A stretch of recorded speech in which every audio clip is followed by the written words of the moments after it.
What's going on? It's Zavorsky. He's figured out the quarters. We begin with a high shot of Victor, framed through a security camera.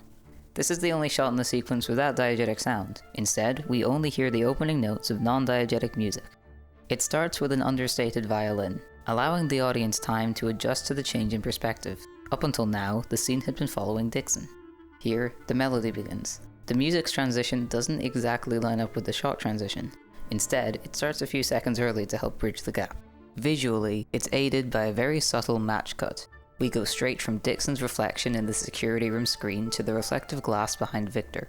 The combination of the music, the visuals, and the motion of both the characters and the camera results in an image that is cohesive and easy to follow, a stark contrast to the bureaucratic nightmare our protagonist finds himself in. The clarinet driving this section is upbeat and playful, comprised mainly of short staccato notes. This makes the melody hard to predict, which gives it an almost improvisational tone. Mixed in are occasional legato flourishes, which provide some variance in the music's texture. This structure arguably reflects how Victor is made to interact with the world. He is improvising, but occasionally things will happen to go smoothly. Indeed, when this leitmotif repeats later on, it no longer feels improvisational because we've heard it before. As we get used to the music, it becomes easier to parse. This parallels Victor's experience as he slowly figures out how to survive in the airport.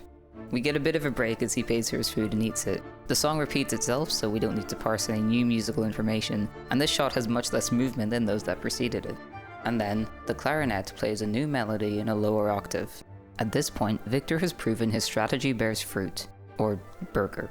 The deeper sound has a thoughtful quality to it, which indicates he's planning his next moves. As the second verse of the song begins, we get another wide shot. Unlike the one earlier, this one lacks the frame of the security camera.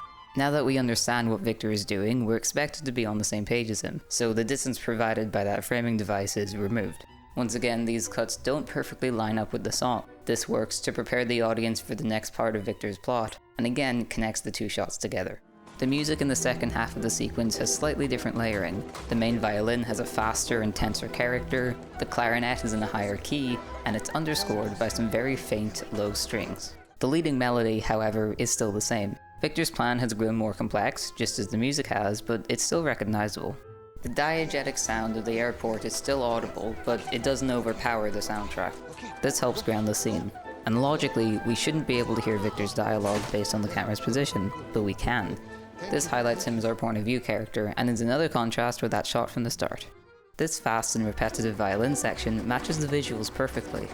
It fades out slightly to sit underneath the clarinet, which returns with a much richer tone to represent his success. As he returns to Burger King, the music shifts into a new tune. The clarinet rises in pitch for a few notes, before dissolving back into a lower rendition of the violin section from the start of the song. This coda signals the end of the sequence, as well as Victor's triumph over his circumstances. On the soundtrack, this song is called The Tale of Victor Zavorsky, and throughout the film, the viewer will come to understand this piece of music as representative of him in a few different ways. Most often, it signals that whatever the circumstances, they're favourable to him. Take this example from the end of the film. Even though, visually, these shots make Dixon appear threatening, we know that Victor has nothing to worry about because his music is playing. He's not on screen, but it's still clear he's in control of the situation. This sequence is the film in microcosm. Victor finds himself in a hostile environment and must devise a way to navigate it from scratch. As the plot progresses, his base circumstances pretty much stay the same. The only thing that changes is how many people he has on his side.